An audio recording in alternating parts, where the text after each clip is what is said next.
요나서 1장 1절 말씀을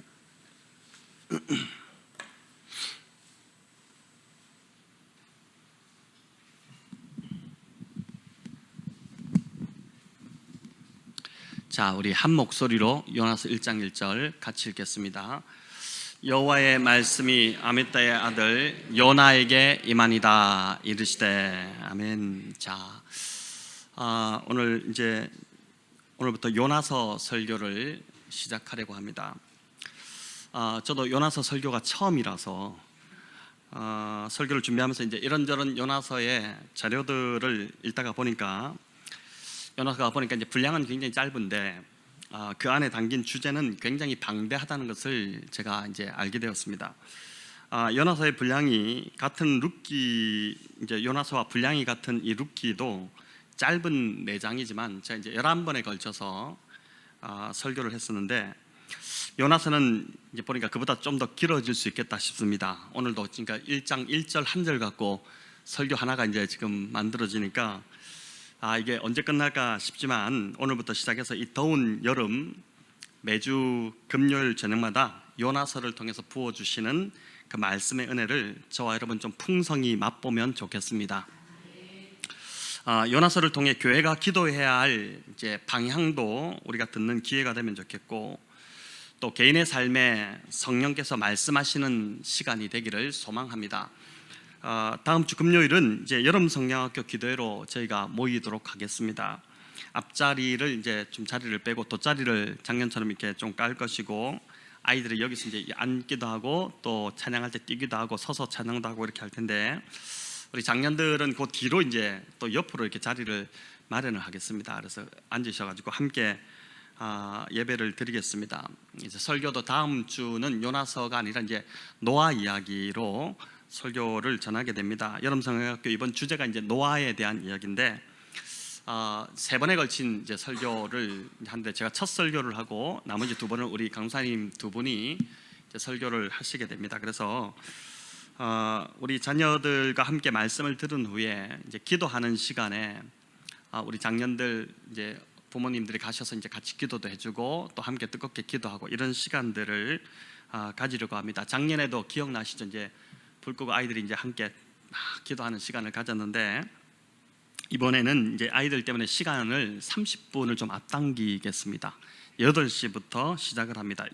오늘 다음 주만 그렇습니다.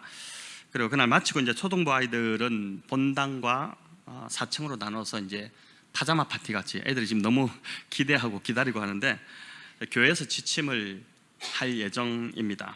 우리 선생님들도 함께 자고 하니까 뭐 안전하게 아마 그날 밤을 좀 잘 보내게 될 것 같습니다.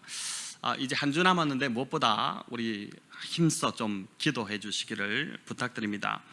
자, 이제 오늘 요나서 1장 1절인데 먼저 요나서의 배경을 우리가 좀 살펴보고자 합니다. 요나는 언제 인물일 것 같습니까? 대략 예수님 오시기 몇 년 전에 살았던 인물일 것 같습니까? 대략 주전 이제 한 800년 경에 북이스라엘의 선지자로 활동하던 그러한 사람이었습니다. 요나의 이름의 뜻은 뭘까요? 비둘기라는 뜻입니다. 요나, 비둘기, 참 이름이 좋은 이름이지 않습니까? 하지만 그의 삶은 이 온순한 비둘기의 이미지가 아닌 것 같습니다. 요나서를 살펴보면 요나는 굉장히 팔자가 세다는 표현이 딱 맞을 것 같아요. 하나님을 피해 도망치다가 아주 큰 폭풍을 만나기도 하고 또 아주 큰 물고기 뱃속에 들어가기도 했습니다.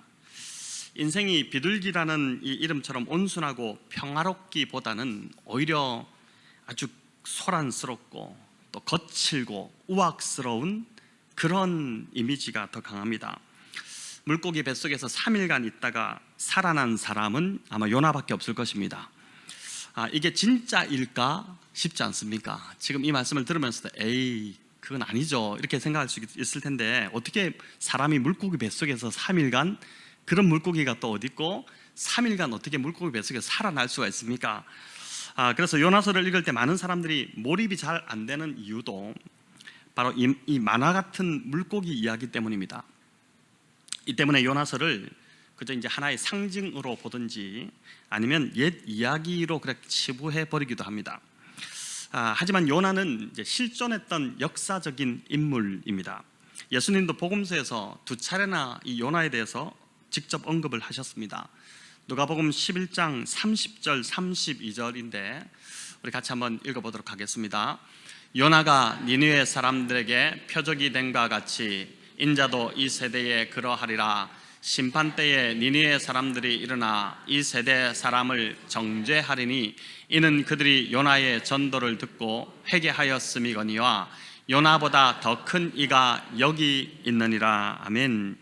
요나가 니느웨 사람들에게 표적이 되었다, 이렇게 표적이 된 것 같이 예수님도 요나처럼 이 시대 사람들에게 표적이 된다는 것입니다. 요나의 전도를 듣고 그 악한 니느웨 사람들이 회개했는데 요나보다 더 크신 이 예수님께서 말씀하시는데도 이 세대가 너무 완악하게 반응하니 심판 때에 니느웨 사람들이 일어나가지고 오히려 이 세대 사람들을 정죄할 것이다. 어떻게 우리도 회개했는데 요나보다 더 크신 예수님이 말씀을 전하는데 너희가 회개하지 않을 수 있느냐, 그렇게 정죄할 것이라고 우리 주님이 말씀하신 것이죠. 또 마태복음 12장에도 주님은 표적을 구하는 이 자들에게 악하고 음란한 세대가 표적을 구하나 선지자 요나의 표적밖에는 보일 게 없다, 이렇게 잘라 말씀을 하셨습니다. 요나의 표적이 무엇입니까? 물고기 뱃속에서 3일간 보낸 것이죠. 예수님도 요나처럼 밤낮 3일간 이제 땅 속에서 있게 될 것을 말씀하신 것인데 예수님이 요나가 물고기 뱃속에 3일간 실제로 있었다는 것을 이 말씀을 통해서 인정하고 계신 것입니다.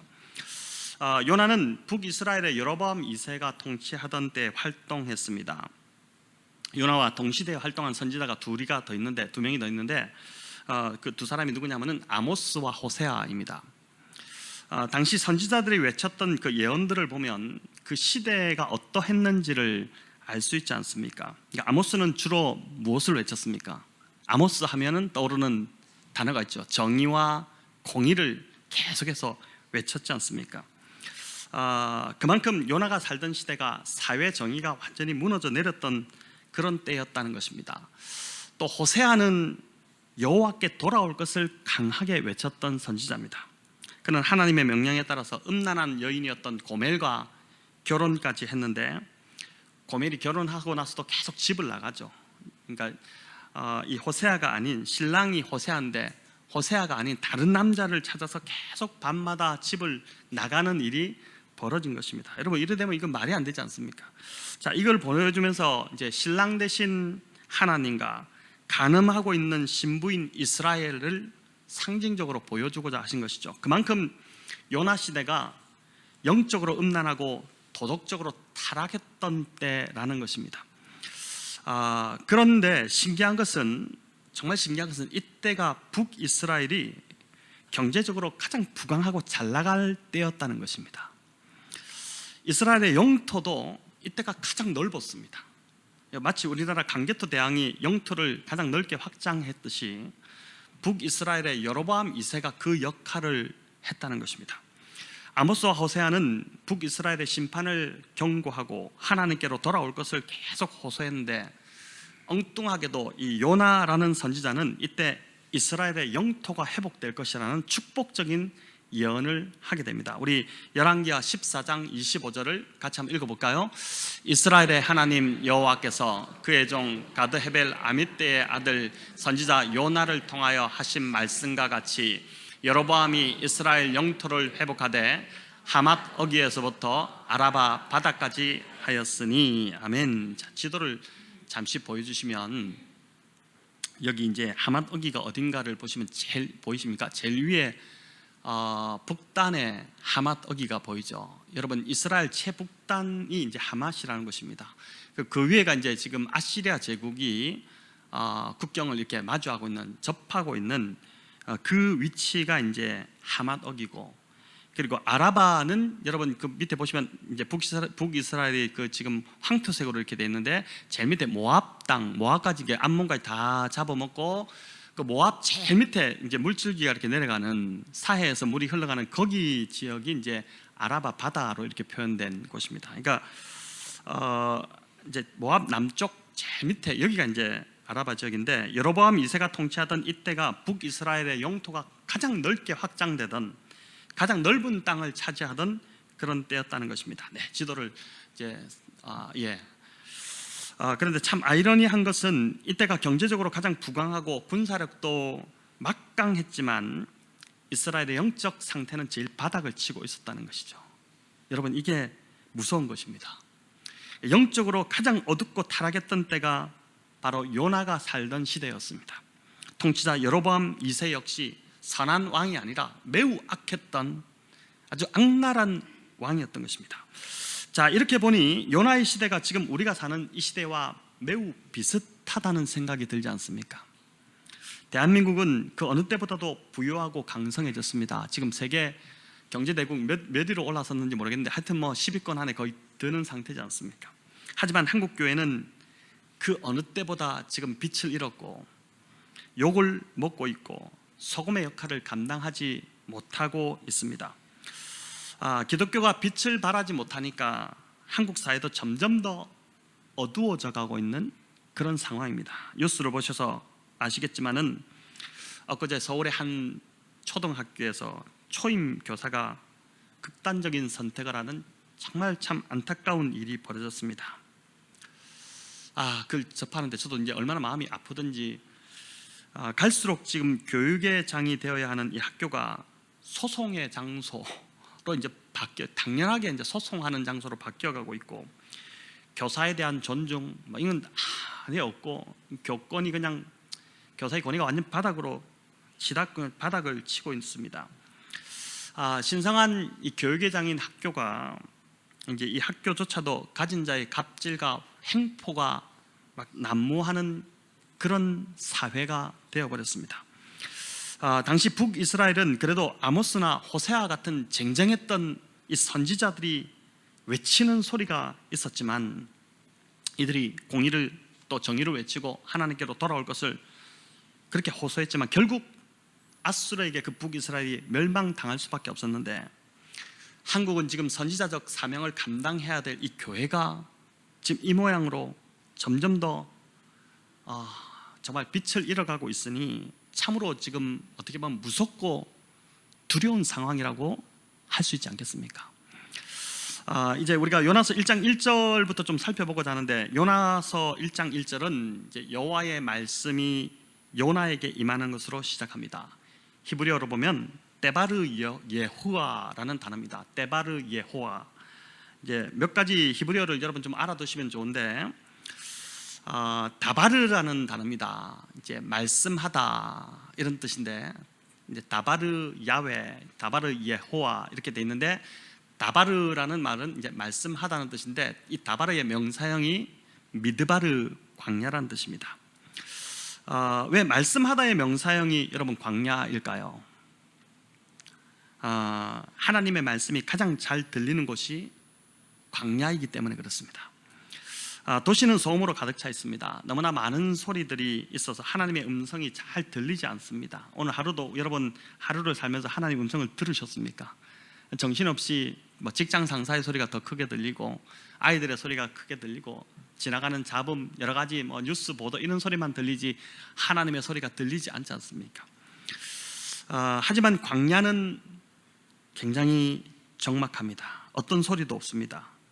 그래서 하나님의 음성이 매우 선명하게 들리는 곳, 그곳이 바로 광야입니다.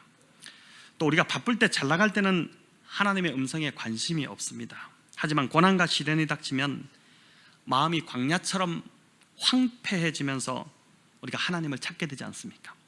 그래서 하나님의 말씀이 가장 잘 들리는 곳, 다바르가 미드바르가 되는 하나님의 말씀이 들리는 곳, 그곳이 바로 광야라는 것입니다.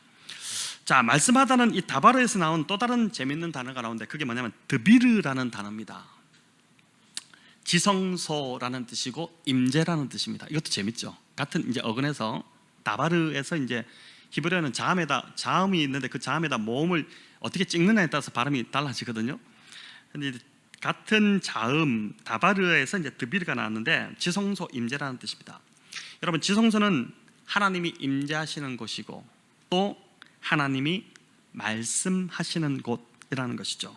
그러니까 출애굽기 25장 22절에 보면 이런 구절들이 여러 번 많이 나오지만은 우리 같이 읽어볼까요?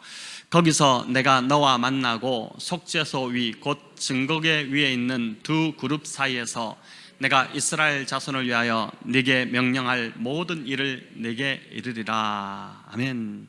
또 다른 곳에서는 내가 속죄판 속죄소 그 위에서 거기서 내가 너와 이야기할 것이다. 그렇게 말씀하기도 하고 이제 그런 이야기들이 이제 이 바로 하나님께서 지성소에 임재하신 이유가 그 백성들에게 말씀하시기 위해서 임했다는 것입니다.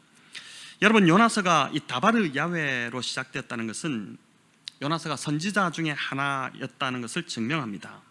하나님께서 선지자들에게 말씀하실 때 주로 반복되었던 것이 다바르 야훼라는 이 단어 히브리어거든요. 이게 이제 문구가 굉장히 많이 반복되는데 대선지서, 소선지서에 계속 나오는데 이제 요즘 우리가 함께 읽고 있는 예레미야서만 하더라도 이 여호와께서 말씀하시니라 이게 반복이 52번, 52회나 반복이 되고 있고 또 에스겔서에는 60차례나 반복됩니다. 이게 이제 선지자들이 하나님께서 말씀하실 때 하나님이 말씀하시니라 이러면서 얘기하죠. 자, 이를 볼 때 이제 요나도 선지자 중에 하나가 맞다는 것이죠. 자, 그런데 중요한 거 한 가지가 더 있습니다.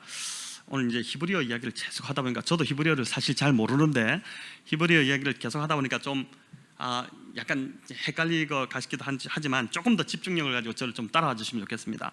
여러분, 히브리어 이제 성경으로 보면 오늘 이 1장 1절이 우리는 그냥 바로 여호와의 말씀이 임하니라 이렇게 나오지만은 이 다바르 야훼 앞에 바이히라는 접속사가 이제 붙어 있습니다. 이게 뭐냐면 그리고, 지금, 이제 이런 뜻입니다. 자, 이 접속사를 넣어서 다시 본문을 읽어보면 우리 보여주시기 바랍니다. 그리고 계속해서 여호와의 말씀이 임하니라 이렇게도 해석되고 또는 이제 지금 여호와의 말씀이 임하니라 이렇게 됩니다. 여러분, 이게 참 중요한데 그래서 이제 그 킹 제임스 버전의 영어 번역을 보면은 now라고 이제 앞에가 딱 되어 있습니다.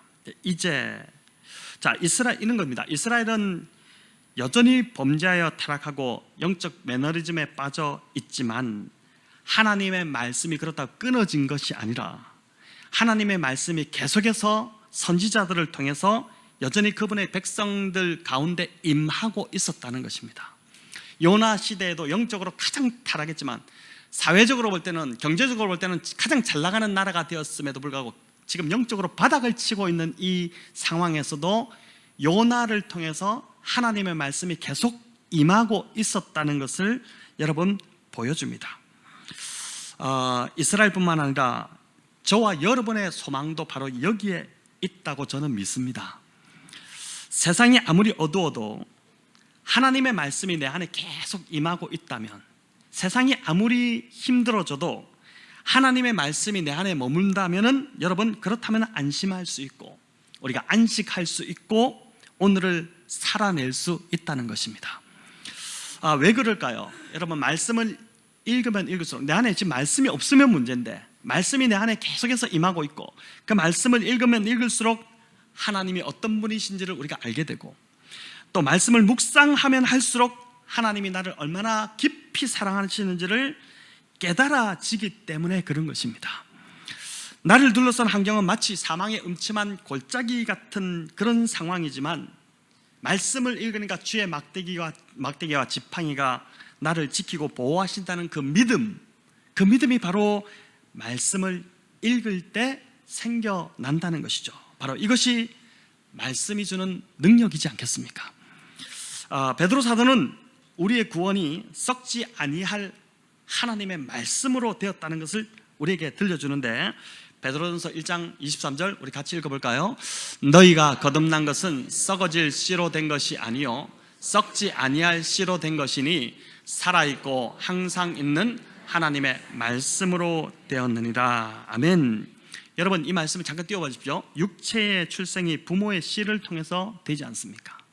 엄마와 부모, 아빠의 그 씨를 통해서 되듯이 영적인 출생도 씨를 통해서 된다는 것입니다. 근데 그 씨가, 영적인 출생은 썩지 아니하는 씨인데 살아있고 항상 있는 하나님의 말씀이 바로 그 씨라는 것입니다.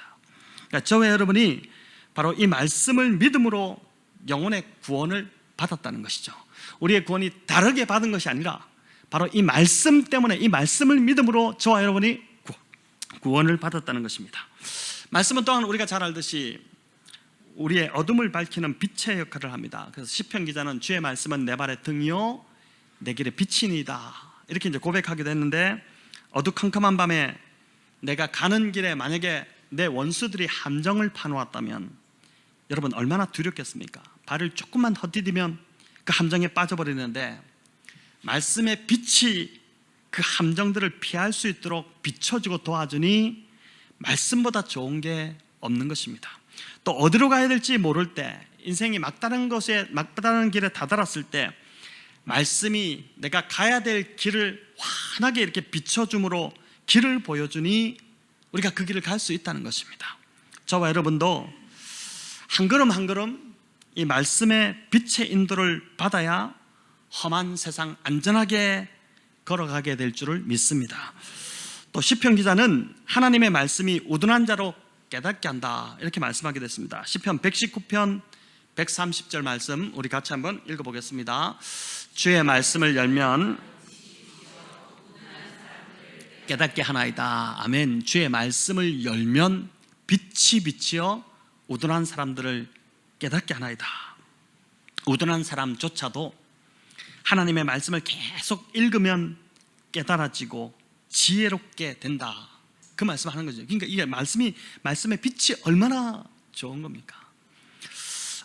시편 119편을 조금 더 살펴보면 시편 기자는 이 말씀을 순금보다 더 사랑한다, 이렇게 고백합니다. 119편 127절 같이 읽겠습니다.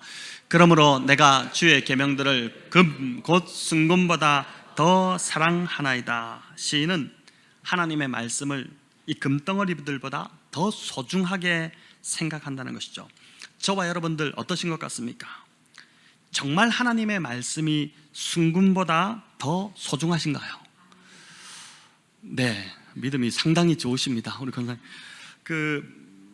만약에 제가 지금 이 자리에서 순금 한 2만 원 덩이 큰 거, 진짜 순금 성경책 하나 딱 갖다 놓고, 자, 여러분 진짜 원하는 거 가져가십시오.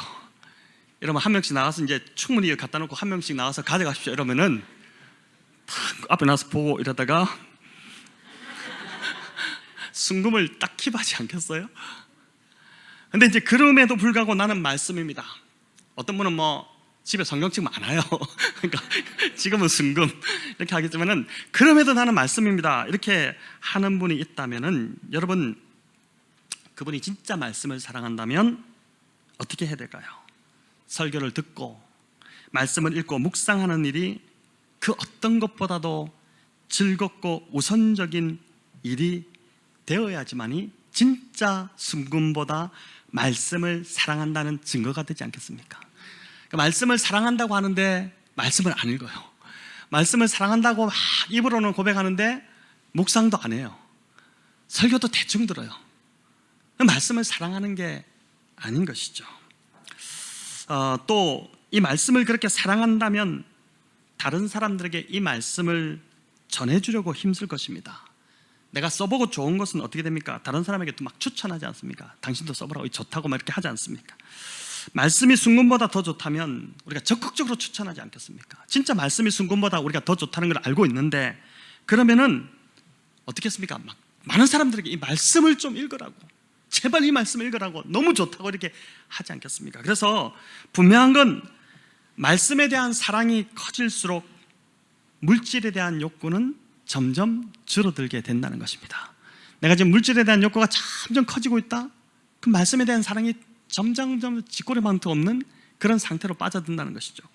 여러분, 그런데 시편 이 기자들뿐만 아니라 욥도 말씀에 대한 사랑이 누구보다 강했던 사람이었습니다. 자, 욥기 23장 12절에 뭐라고 고백하는지 한번 보겠습니다. 읽어볼까요?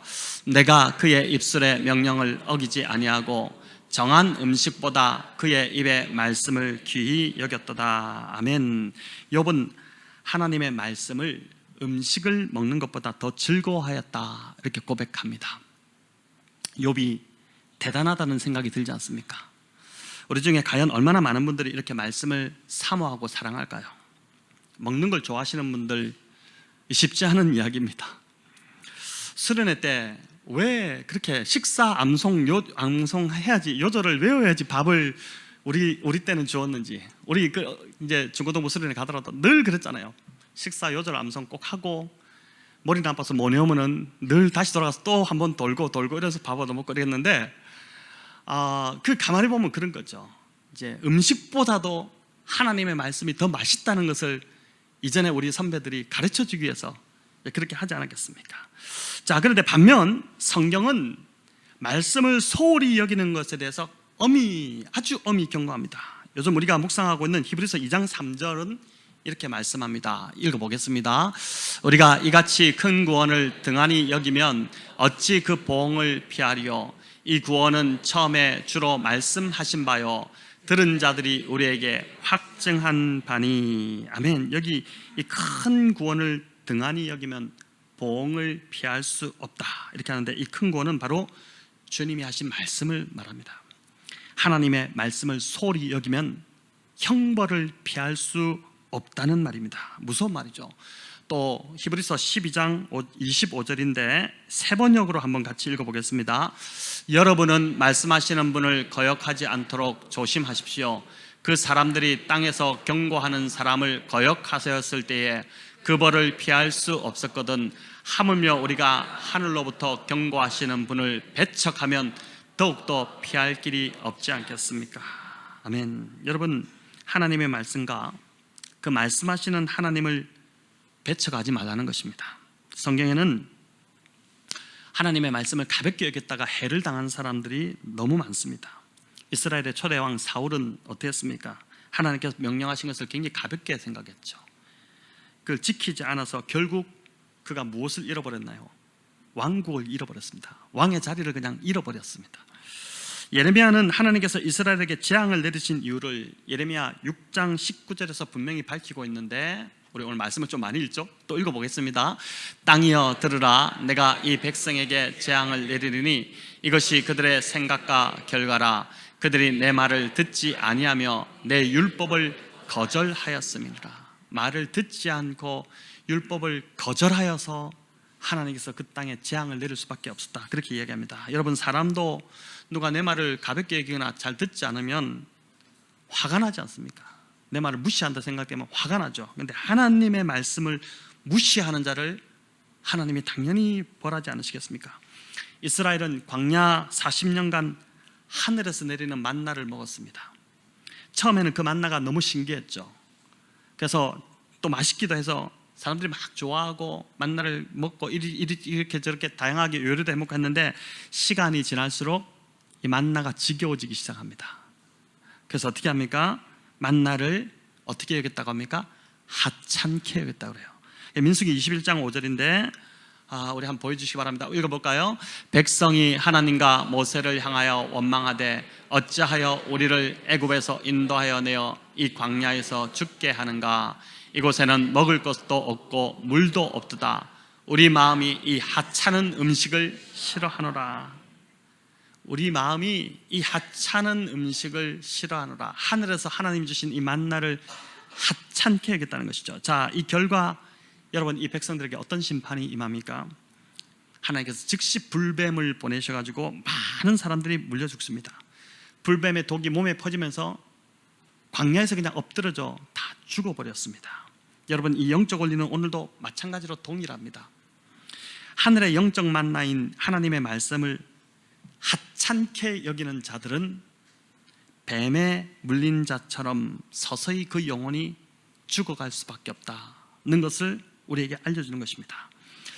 자, 요나서를 시작하면서 오늘 저는 저와 여러분이 다시 한 번 더 이 말씀의 도전을 받기를 바랍니다. 말씀을 절대 가볍게 여기거나 하찮게 대하지 마시고, 지금 공동체 성경 읽기를 쉬고 있는 분들이 있다면, 이제 지금 우리가 점검을 저도 이제 좀 요즘 잘 이제 목장별로 다 하긴 하겠지만은, 어떤 목장은 지금 너무 열심히 하고 계셔서, 근데 이제 혹시나 공동체 읽기를 쉬고 있는 분들이 있다면, 여러분 오늘 이 요나서 말씀 앞에서 다시 좀 시작하시기 바랍니다. 앞에 밀린 것부터 막 다 읽으려면 못 읽습니다.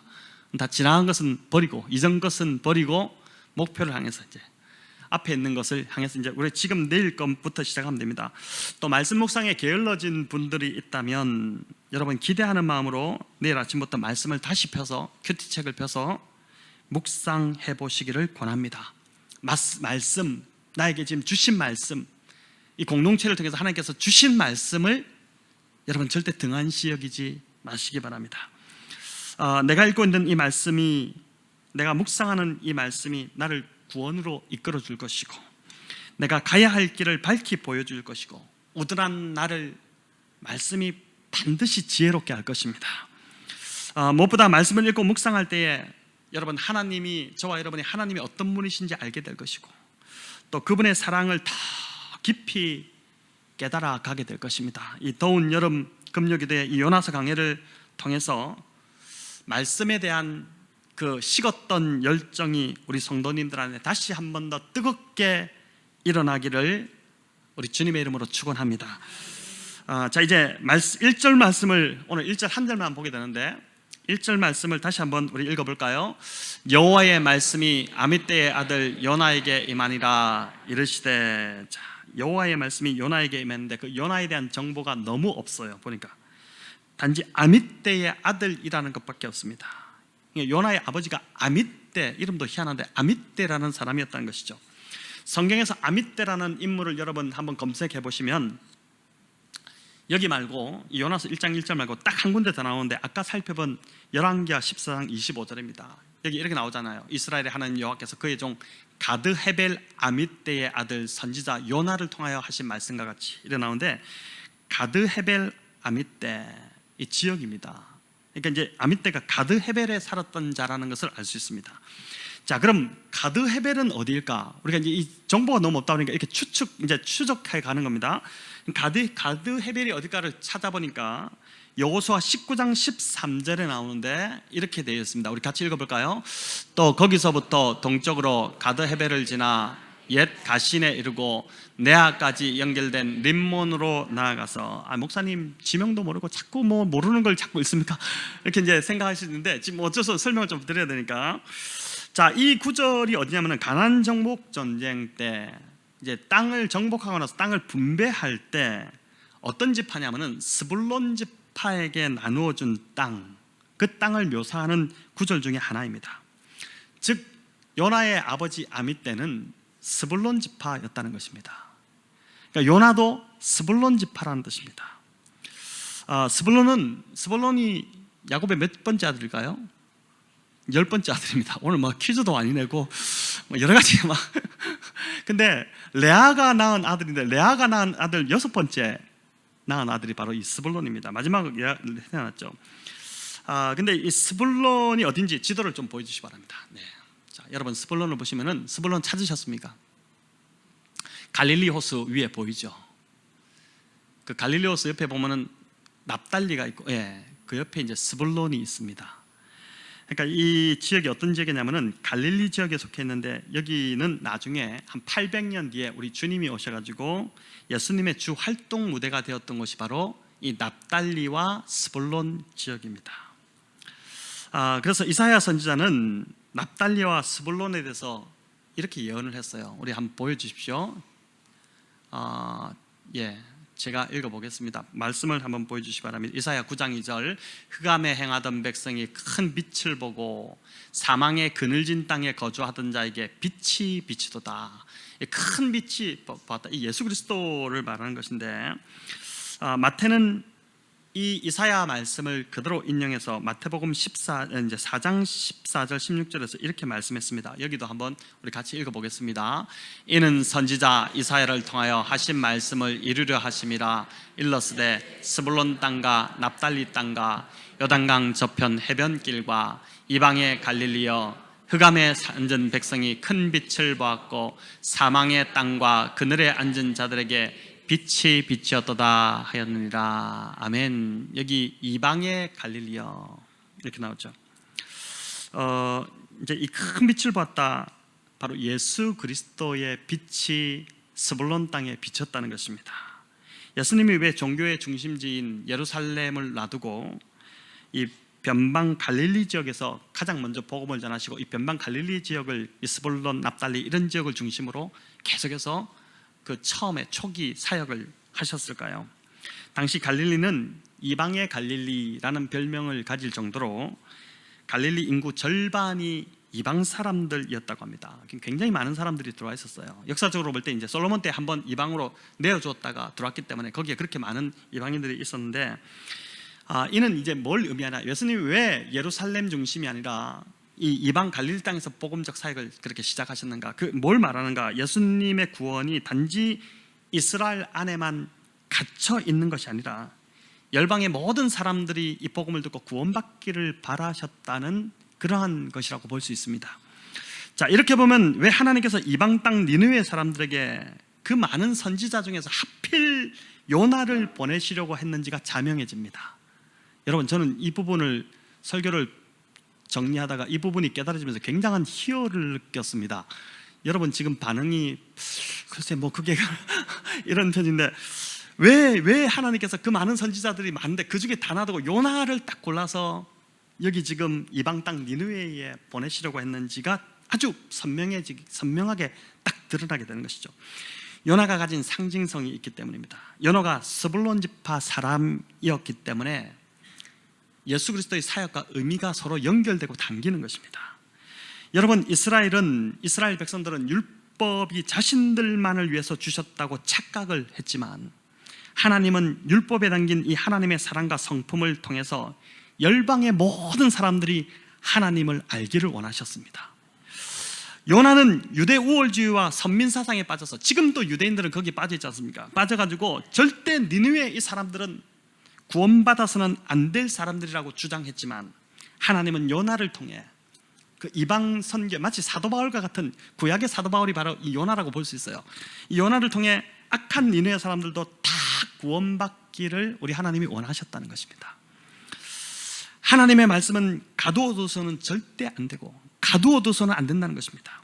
이스라엘을 넘어서 열방으로 흘러가야 된다는 것입니다. 오늘도 마찬가지입니다. 하나님의 말씀이 그저 오늘 이 자리에 앉아있는 저와 여러분의 전유물이 되어서는 안 된다는 것입니다. 내가 은혜를 받고 내가 힘을 얻는 수준에 그쳐서는 안 된다는 것이죠. 하나님의 말씀이 그 정도 수준으로 우리에게 주어지지 않았다는 것입니다. 말씀을 순금보다 우리가 더 사랑해야 하지만, 그 말씀을 교회 안에만 가두어두면 그러면 안 되고, 이 말씀이 세상으로 흘러가도록 우리가 그 역할을 해야 된다는 것이죠.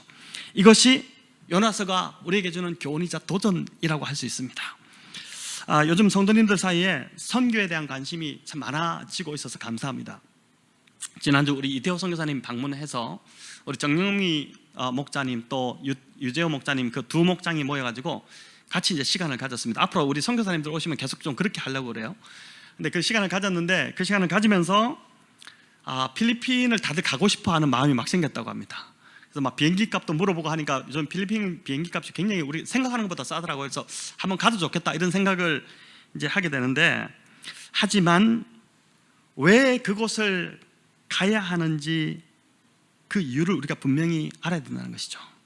그저 붐처럼, 어떤 선교의 붐처럼, 아니면 그냥 해외에 한번 가는 것처럼, 어차피 해외에 한번 놀러 가는데 그렇게 가는 게 더 의미 있지 않겠나, 그런 의미를 부여하기 위해서 간다면은 의미가 없다는 것이죠. 제가 이 요나서를 이번에 준비하면서 참 기대감이 큽니다. 이제 그 기도하는 가운데 이제 요나서를 해보고 싶다는 마음이 들었어요. 사실 이제 제가 요나서를 처음 이렇게 접하고 제가 갖고 있는 자료들을 쭉 보니까 1장을 거의 읽었더라고요.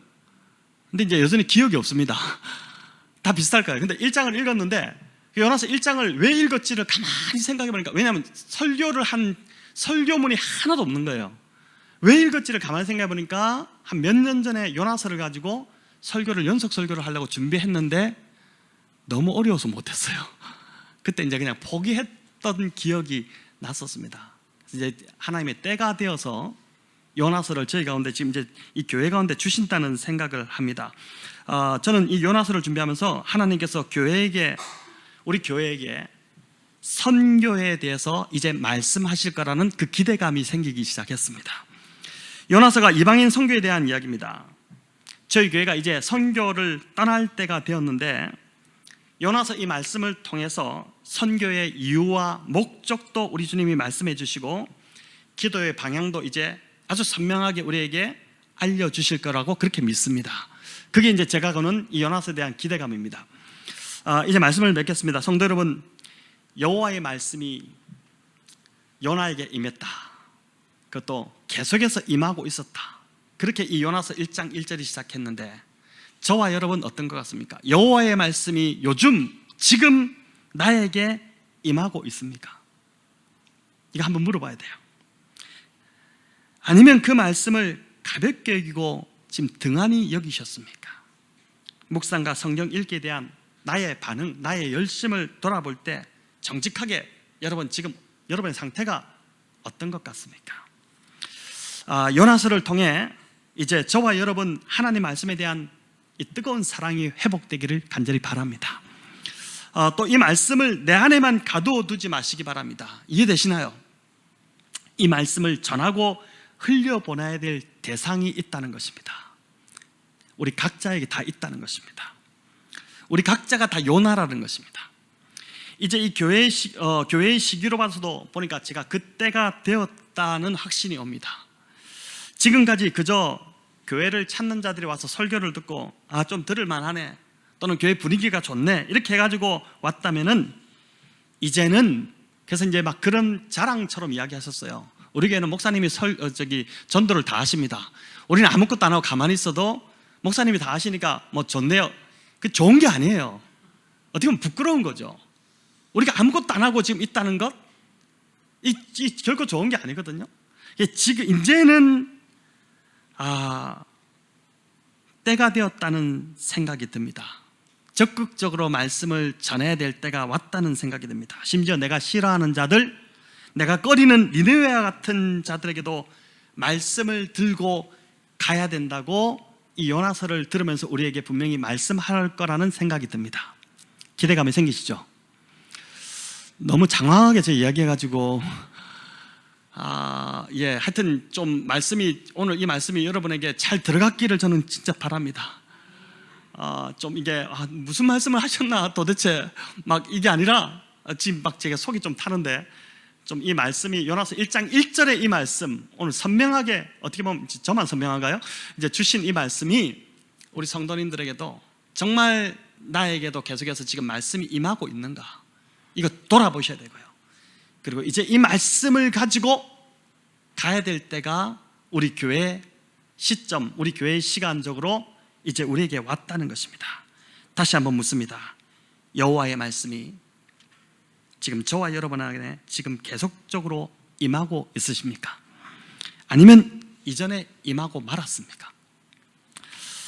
여러분, 오늘 이 밤 다시 한 번 더 여호와의 말씀을 간절히 구하는 마음을 달라고, 그 마음이 우리 안에 기도로 일어나기를 소망합니다. 또 이 말씀을 가지고 가야 될 자들, 이 말씀을 전해줘야 될, 흘러보내야 될 자들, 하나님 그들에 대한 마음이 더 불같이 뜨거워지게 하여 주시옵소서. 이렇게 오늘 이 밤에 기도하는 저와 여러분 다 되시기를 우리 주님의 이름으로 축원합니다.